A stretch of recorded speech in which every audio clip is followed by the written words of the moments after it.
city in all of Canada. Here we have Harborview High School, which was a vocational school giving trade to the armed men coming back from the armed forces. When you see glass on the buildings that we're going to pass here, because a lot of the people came here, these buildings date back to the late 1700s, some of them.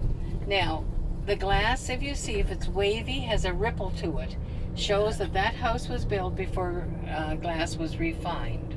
On my side, we have this beautiful house was built and given to their daughter as a wedding gift when she arrived from England. But they arrived, but their furniture didn't. It was on the Titanic. There's a glass house here with the glass that's all ripply. Oh, yes. And we're coming up to another one. You'll see some of the windows have been, of course, corrected and changed, but others haven't. This brown one here is another example of the ripply. Oh, it is, because it's all kind of has a wave to it. We have the museum. Started here, the first museum in Canada, and it is by Dr. Abraham Gessner. Created that, and he also created kerosene. Dr. Gessner is the first geologist in the British Empire here in Canada. Or in the British Empire, I'm sorry. Now, these homes may look dilapidated on the outside, or they need a lot of work, but the inside has historical value for a lot of them. Whether it's the brick, or not the brick, but the teak wood, or I'm not sure what else, mahogany, carvings or what, but they try to save as many as possible. Now, when the tall ships came into our harbor, these tall ships had sails that were 60 and 70 feet high. The bottom of the ship had to be weighted down with rock in order to keep them from toppling over. When they arrived in our harbor here, the rocks were taken out, put on the shoreline, free for the taking. People used them for foundations because they could be stacked. They were flat. You can see them in a lot of the buildings. There's one right there. Now, then the the ships were filled with lumber and furs, and right up the very top of this building, please see the square room. That's called a widow's walk. When these tall ships were filled with their goods, they went back to the country from which they came, whichever country, and when they returned, people would go up in those widow's walk and watch for their loved ones. The ocean is unforgiving, so that's why it's called a widow's walk.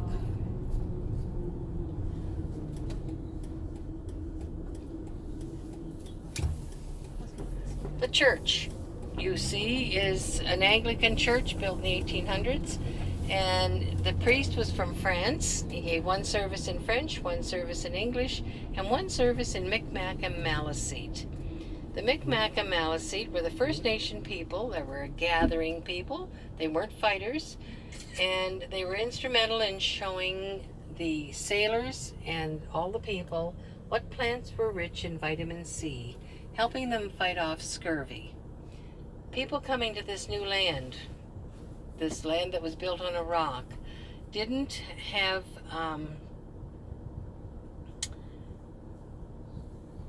they're not used to the snow and the cold that we have here. It can get really cold here. You have to put your snuggies on and long underwear.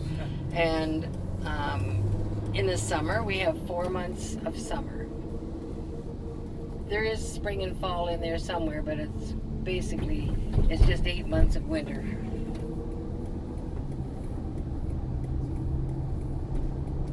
If you have any questions, please feel free and ask, and I will do my best to answer your questions. We're going up to a higher site where you can see a view of an outlying area. Okay. Where are most of you from? Pennsylvania. Pennsylvania? Oh, okay. Delaware. Oh, Delaware. All right. There you go. Philippines. We are from The Philippines? Yes. Really? Oh, that's Africa. Africa. Did someone say Africa? Yeah. Oh, my land, isn't that exciting? My baby Oh. girl from South Africa. I think, look, isn't that? What That is is- the predominant industry around here? Like Irving, anything Irving owned. The province, Irving, Mr. Kenneth Colin Irving is a self-made billionaire. We're going to hear more about him and as we make our journey. The province of New Brunswick, the whole province of New Brunswick, only has 681, roughly 681,000 people in this province. wow. The Irvings employ 2/3 of them. Oh, Is that right? So we have, we're going to hear more about the Irvings and as we make our journey and as we have fun. Now, the bumps that you're encountering now, this is not in any history book. This is my theory that these bumps will give you a good burping and then you're ready for another meal when you go back to your ship because you're going to be bouncing around This here. is true. like the potholes in Pennsylvania. Oh. Ours are awful. We had it was on Facebook here, and it's called Baywatch New Brunswick. You know how you had that movie Baywatch Yes.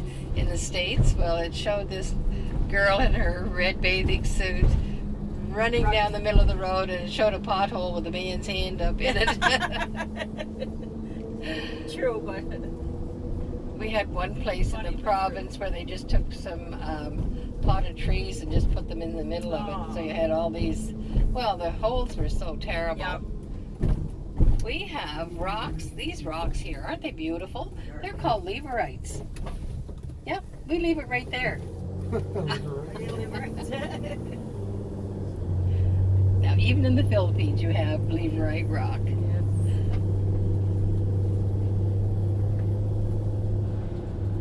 This is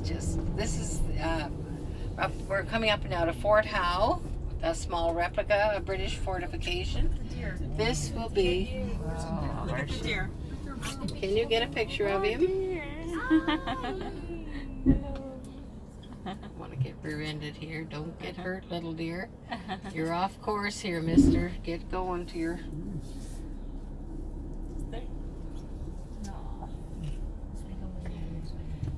This is the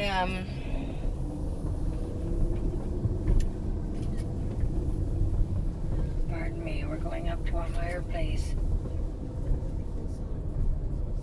The flags you see are the New Brunswick flag, the Canada flag, and the Union Jack. We still have ties with our mother country.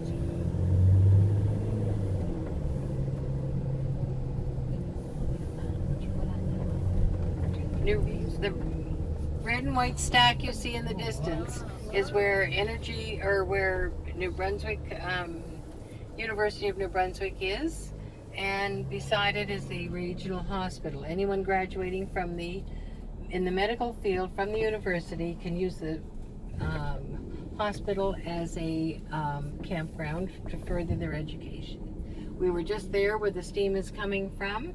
You can see Partridge Island from here. You can straight ahead out there is the Bay of Fundy. It's 160 miles wide, 181 miles long, 62 miles wide at the mouth. It is also 400 to 700 feet deep, and we have one of the offshore terminals where your big tankers can go up and unload their oil to the crude oil, to the refinery, which is just over here. You can see just St. John. From here, where they had your Simon Hazen White and the green patch of green over here. Simon Hazen White had a fur trading post. There were 3 men that came here from Boston when they found out about all the furs that were in this area. You have your beaver, prominent in beaver, black bear, your fox, and whatever else.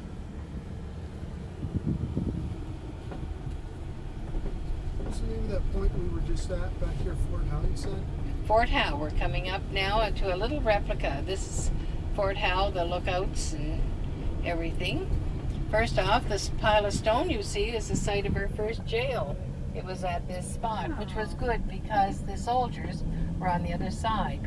Now it was the British soldiers and the convicts that chiseled out our city streets. St. John is built on a rock, one big rock, and the streets had to be hammered out. On the rock. We have, okay, this is this small, little tiny replica. They're hoping to put a bigger one here, but you can see how the top is bigger than the bottom as we go by. And the reason for that is that when the bad guys came to the bottom, the good guys could go up top, pick up a plank that was the overhanging part. They could pick up a hidden plank, see who was below them, and chase them away. That's as polite as I can make it. No violence on this tour. Newfoundland was the rock. Newfoundland is the rock. Newfoundland classifies itself as Newfoundland, and we're the rest of Canada, although it is one of our provinces.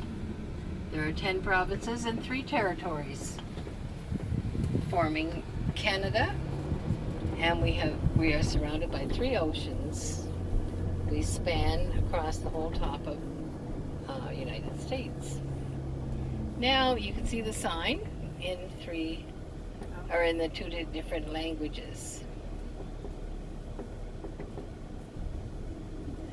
One person thought arrête meant you were going to be arrested if you didn't stop. I never thought of it like that before. I thought that was so. It is arrête. You know, it's nice. Nice to have a second language. It is. Mine is just giddy up and whoa, and that's about it, universal. Now, Mr. Kenneth Colin Irving was born in 1924 in a fishing village called Bactouche. It's on the east coast of New Brunswick. He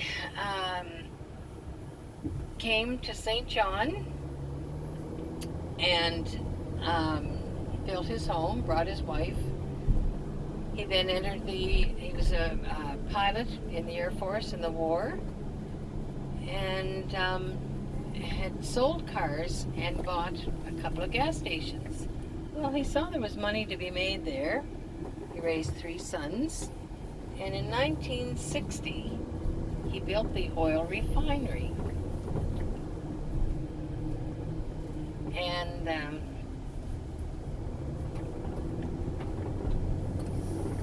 the Irvings are a conglomerate of businesses now.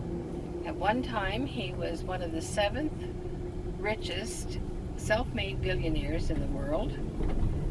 They are still worth thousands of money. Or not thousands, what am I saying? Oh, my land. They are a conglomerate of businesses now, and they employ 2/3 of the population of this province. They also started a refinery last year in Corrs, Ireland. Wow. So now they're international. You'll see Irving stations in the United States, in Maine. I'm not sure how far down they go. I mentioned to you about the ballast of ships, about the rocks coming from the bottom, the weighted down rocks.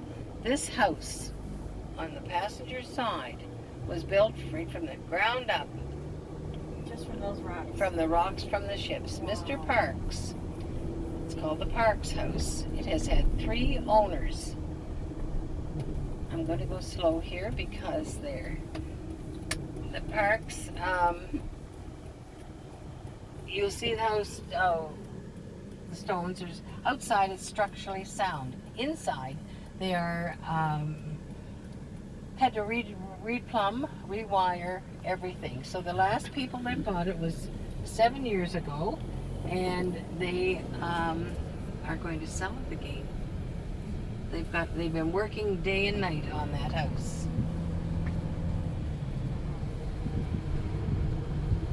It went for $300,000 back then because it needed all that work. The outside is structurally sound, and the inside, other than the wiring, is, they say it's gorgeous. So here we have the rocks again were used for retaining walls. This is a freestanding wall. There's no cement holding it together. My husband and I tried to make a wall. Well, that's, yeah, there was a lot of laughter. Maybe not building it, but afterwards when we saw it kind of crumble a little bit.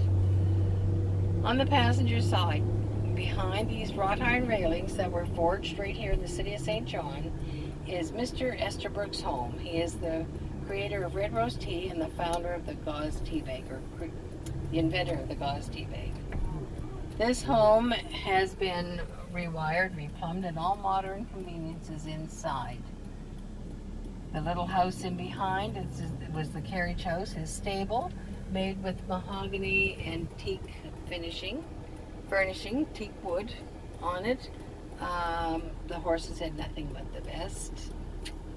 Yeah, it's a little house now, or not, or just, I don't know, you can see it in the background there.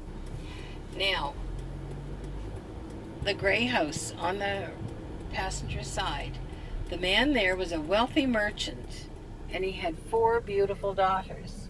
As each one married, he built them a home identical to the other, so as not to show favoritism. The houses are here on this side.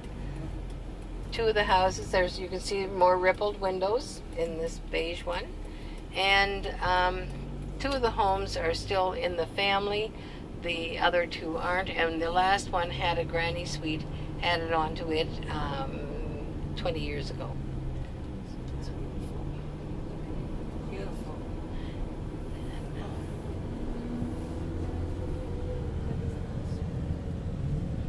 These homes are so old and grand. This hill on my side, from here down, the whole hill itself is the Irving estate. On the passenger side, we have the grounds here. This park has the monument of Mr. Irving put there by his 3 sons, Jack, Arthur, and Jim, and his grandchildren. A self-made billionaire. To have a dream and have it come true. And it's just amazing.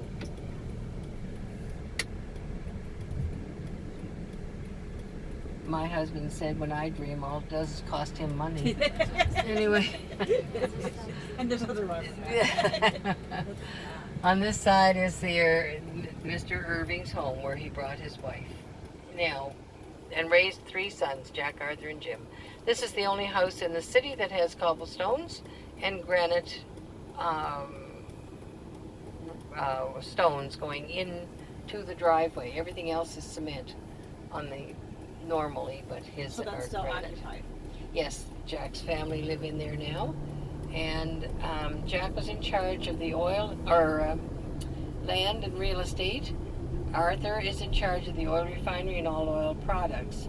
Jim is in charge of the lumber yards, pulp mills, and reforestation. They are a conglomerate of businesses. They've got train yards, shipyards, your trucking lines. Just going on and on. Anyway, beside us is the oh, my brain. Sorry, give me a minute. Community gardens. For a small fee, you can rent a piece of land. People that have apartments or condominiums can rent a piece of land, grow their crop, and rent it again next year. So you don't have taxes on your land or anything. You can just do that. These gardens are spread throughout the city. people like to garden, and Sure, they just don't yeah. have the land. Now we're coming into Rockwood Park. Rockwood Park is 2,000 acres of wilderness set aside for all people to enjoy. It's free. This park is free. And I'm just going to put the fan on for people. Yes, a little bit would be. All right. Now, in the back. Ooh, knocking you guys right out of your seats. Holy catfish. How do you make this go down? Give me a minute. Don't go away. There. All right. Now, Rockwood Park has 8 lakes. 2,000 acres set aside for all people, rich, poor, no matter what race. Anybody can enjoy this park. It's just beautiful. The lakes are stocked with trout. You can fish for trout, take them home. It's free to fish in the park. You have solar lighting going around the park. And the walkway going around the park is wheelchair accessible, opening it up to more people. We'll see that monument on our way back again. Now, I don't see anybody out there right now. The tour before that, we had canoes and paddle boats going out there. Better put that on. Can you feel some of the cold air? Yes. Everybody is? Okay. Now, we have a campground up here. You do have to pay to go to that, and there is a restaurant. You do have to pay.